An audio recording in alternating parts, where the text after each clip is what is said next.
Hey everybody, so I'm going to take you guys out. It's raining today, thank the Lord, because we ain't had no rain for a couple weeks. All our grass is dying and everything, but Lord's blessed us. It's been raining since yesterday. It's supposed to rain all day today. But today I want to show you guys kind of where I put things and why I put them there. Alright, so last year I just had maybe a 6-foot by 8-foot patch of corn. And you can see where I've been putting all the manure and everything. And it just kind of gets thin. And if we go over here, of course, there's 3 different kinds of sweet corn. And this row up here in the front, they don't get very big anyway. It's just the breed, but it's really sweet. But anyway, you can see down here on the edge and on down, it gets smaller and smaller, while right up here it's really good. That chicken manure, that nitrogen and everything, you've got to have that for corn. And you can really see the difference as you go, how it gets smaller and smaller as it goes down away from where the chicken manure was. Now, the reason we put this corn here is because this is where we decided to put our chicken coop. So all the bedding and everything that we have in the chicken coop, it'll go either in here, this is where we had our tomatoes last year, or it'll go over here. And of course, eventually this is all going to get a lot bigger. I mean, this is all going to be a garden eventually, or field. But we want to be able to use that chicken manure for our plants. So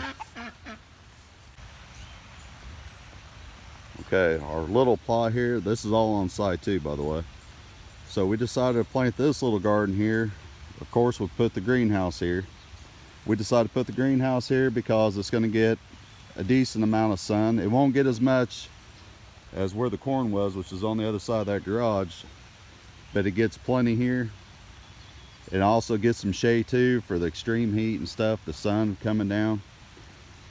And we decided to put the garden here next to the greenhouse. Of course, it's easier to transfer, but it's also closer to the well, which is that little red building.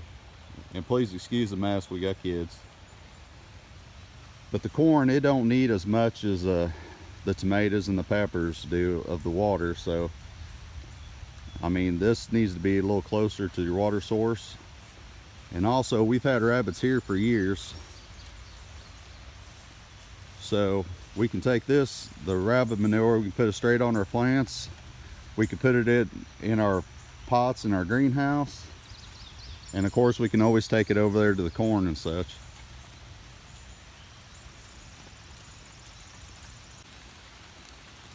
So this is an apple tree my grandma planted like 40 something years ago. And I cut it down last winter. Now you might be saying, why did you cut it down last winter? Why did you cut it down at all? Well, the limbs were breaking, it was old, it wasn't producing like it should.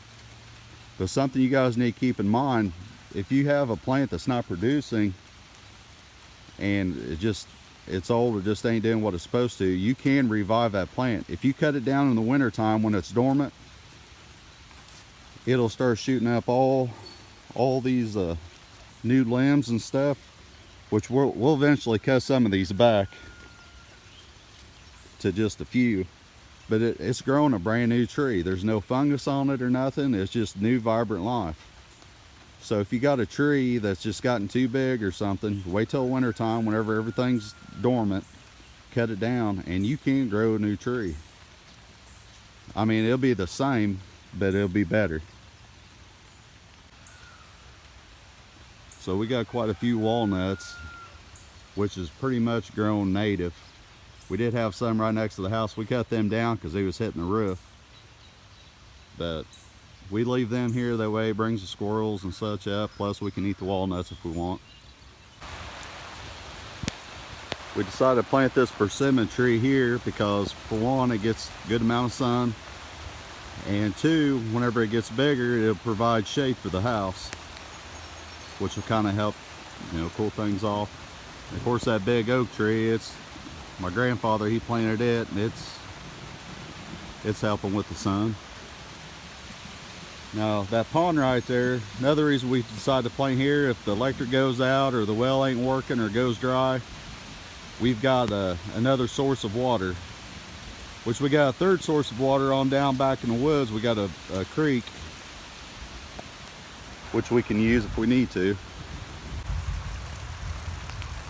So then tomato clippings that we cut off our plant, we decided to plant this around that old walnut tree that we used to have here that we've been burning on slowly. We can't burn a real big fire because the house is real close.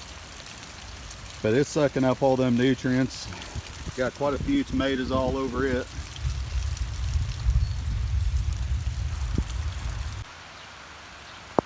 We're planting a lot of our fruit trees along the property lines and the road. For one, it gets quite a bit of sun and easy access for picking. This one here we've been down to make it even easier, kind of bush out. And then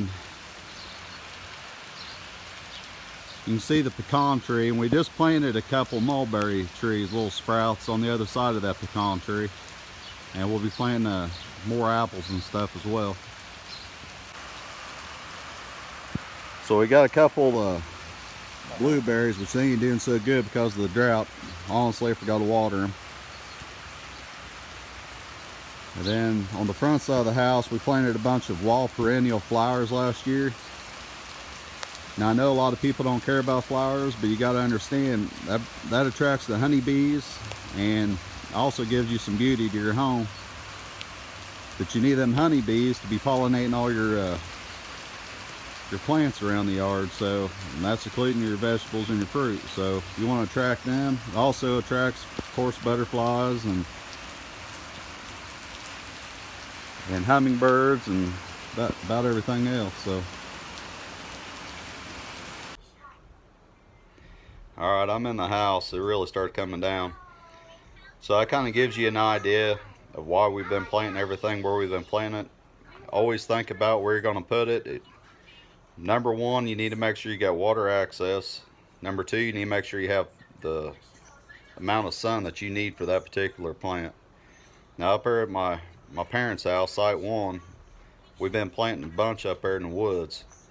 Some are doing really good, some aren't doing very good at all. So next year we'll be planting things a little different. We'll be planting more stuff down here and probably be planting a lot of squash and beans and stuff up there.